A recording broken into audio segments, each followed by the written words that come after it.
안녕하십니까 시청자 여러분. 국내의 이슈를 지역의 시선으로 철저하게 분석하고 있는 코리아24TV 코티박사 정태욱입니다.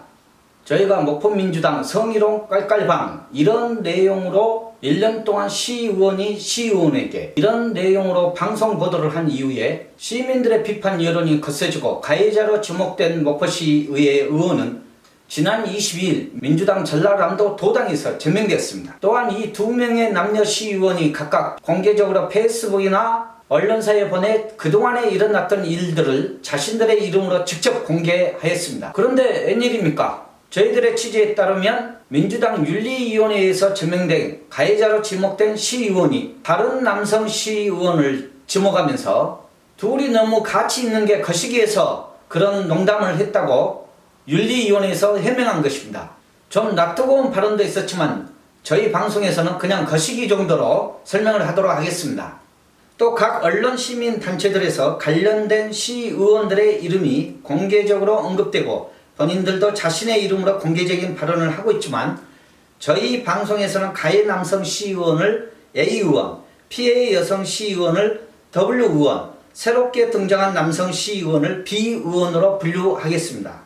굳이 저희 방송에서 실명을 안 밝혀도 추후 목포시의회 의원들이 이런 사례의 재발을 막을 수 있는 지적인 능력이 있고 시민들의 올바른 판단도 있으리라 믿기 때문입니다. 지금 시선이 집중되고 있는 것은 가해자로 지목된 A 목포시의회 의원이 민주당에서 제명된 이후 시의원직도 제명될 것인가의 여부입니다. 그리고 윤리위원회에 출두한 가해 시의원이 당시 상황을 설명하면서 다른 남성 시의원과 피해 여성 시의원이 함께 있었던 사실에 대해 자신이 여러 차례 지적했다고 주장한 내용과 이것이 가해 남성 시의원의 성농담의 면피성 상황이 될 수 있느냐의 여부입니다. 그리고 윤리위원회에 출두한 가해 시의원이 말하는 것처럼 당시 상황을 설명하면서 다른 남성 시의원이 여성 시의원과 자주 같이 있었던 것에 대해서 본인이 지적하면서 농담을 했다는 것이 과연 남성 시의원의 면피성 상황이 될 수 있을 것인지에 대한 여부입니다. 가령 성희롱성 농담을 저희가 앞전 방송에서도 전부는 공개하지는 않았지만 이해를 돕기 위해서 한 가지 사례를 들도록 하겠습니다. 이미 주변에서 나온 얘기입니다. 저희가 처음 방송을 한 것은 남자는 별 보고 오겠지 이렇게 했다는 것입니다. 이 내용은 피해 여성이 언론에 공개한 내용입니다. 그런데 민주당 윤리위원회에서 이 가해 남성 시의원이 자기는 그렇게 얘기를 하지 않고 모 남성 시의원 이름을 직접 거론을 하면서 누구누구랑 같이 별 보고 오겠지 이렇게 했다는 것입니다. 여기서 새롭게 등장한 B 의원은 이번에 성희롱 사건을 호소한 여성 시의원과 가깝게 정치적인 행보를 했던 민주당 소속 시의원입니다. 몇 개월 전 목포시 의회에서 목포시 추경 그러니까 추가 경정 예산을 심의하는 위원장을 뽑을 때 이번 가해자로 지목된 A씨 의원과 경쟁을 했던 사람이 바로 새롭게 등장한 B씨 의원입니다. 저희가 취재 과정에서 확인하고 들었던 여러 내용들은 비공개로 하고 일단 정리해서 요점을 말씀해 드리도록 하겠습니다. 첫 번째, 가해 시의원은 더불어민주당에서 지난 22일 제명되었고 윤리심판위원회에서 이는 결정된 사항입니다. 현재 무소속 신분으로 전환된 것입니다. 두 번째, 시의원직이 박탈될 것인가의 여부입니다. 오는 25일 그러니까 내일이죠. 목포시의회 임시회가 개최되는데 목포시의회 의장단이 결정한 것입니다. 윤리특별위원회 구성안이 의결이 될 것인데요. 목포시의회 본회의에 상정을 해서요. 제적의원 3분의 2가 찬성하게 되면 의원직이 박탈이 됩니다. 과거 어피스란 사례들을 비교를 해본다면 아직 몇 단계 절차와 시일이 남아있는 것입니다. 세 번째, 그런데 이 상황에서 돌발 변수가 나왔습니다. A 의원 측이 여성 시의원이 다른 남성 시의원과 관련이 있다는 것을 언급하는 가정에서 나온 발언으로 가해 시의원으로 지목된 A 시의원이 여성 시의원이 다른 남성 시의원과 있는 가정 속에서 본인이 언급한 발언이라고 주장한 것입니다. 그런데 논쟁은 바로 그 의원이 목포시 추경예산위원회 위원장 자리를 놓고 겨뤘던 사이라는 것입니다. 네 번째, 민형사상 처벌은 아직 시민단체에서도 고소나 고발이 없기 때문에 당사자들이 아직 진행되지 않은 상태입니다. 자, 그러면 가해자로 지목된 A씨 의원과 피해 여성의 사과문과 입장문을 각각 살펴보도록 하겠습니다.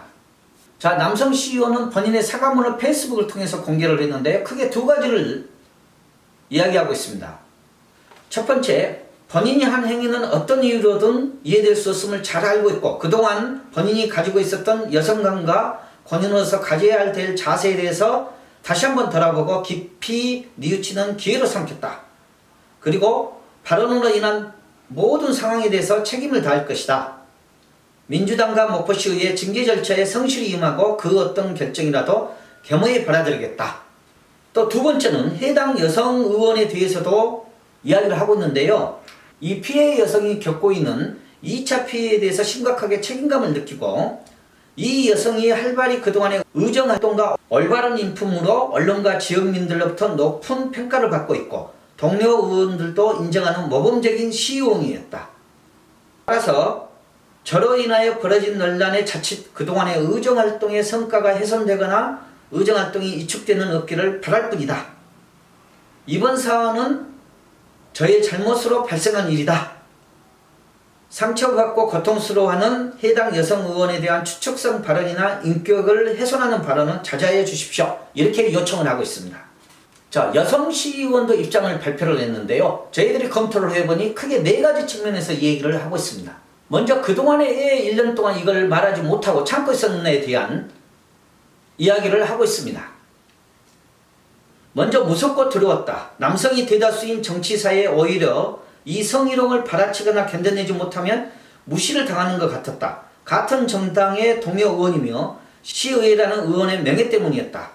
성희롱 문제 제기를 하게 되면 조직 내에서 왕따가 될 것 같은 두려움이었다. 이렇게 지금 고백을 하고 있습니다. 다음 두 번째는 성희롱 상황에서 누구도 도와주지 않았냐 이걸 물어보는 사람이 아무도 없었다. 주변인들은 본인 일이 아니어서 아니면 같이 농담하고 웃었기 때문에 성희롱을 당하는 피해자를 돌아볼 기회가 없었을 것이다. 그들은 무관심, 묵인, 방임 또는 방조했는지 모른다. 이렇게 지금 하소연하고 있습니다. 자, 세 번째, 심지어 그분에게 여러 차례 함부로 말하지 말라 주의를 줬고 울기도 했고 약속도 받았다. 그런데 신성한 의회에 예결위 회의장에서까지 지적된 부분에 참을 수가 없었다. 자, 이런 내용도 있습니다. 평소에도 옆에 남자만 있으면 부부 같다. 사기나라는 말들을 통해 의정활동에 제약감을 주기로 했다. 이 또한 성희롱 발언임을 인지하지 못했을 것이다. 또 MBC나 KBC에 대한 항의성 내용도 들어있습니다. 어제 MBC, KBS 뉴스에서 상대방은 성희롱은 사실무근이라는 보도가 나왔다. 저에게는 잘못을 빌었던 사람이 그런 보도를 냈다는 것도 현재 묵과할 수 없는 일이다. 성희롱 발언은 바로 여성인 저의 인권을 무시한 발언이었음을 인지해 주시기 부탁드리고 싶습니다. 시청자 여러분, 자, 두 사람이 약간 같게 말하거나 틀리게 말하는 부분들을 여러분들에게 집중적으로 짚어서 설명을 해드렸습니다. 계속해서 새롭게 나오는 말들 그리고 진행되는 과정은 시청자 여러분들을 위해서 전부는 공개하지 않더라도 사실적인 면들을 중심으로 여러분들에게 계속 보도를 해드리도록 하겠습니다. 여기 구독자 버튼을 꼭 눌러주시면 저희 코리아24TV 방송 보도를 유튜브 알림 소식으로 편하게 시청할 수 있습니다. 구독 버튼을 꼭 눌러주시길 다시 한번 부탁드립니다. 코리아24TV 코티박사 정태경이었습니다. 감사합니다.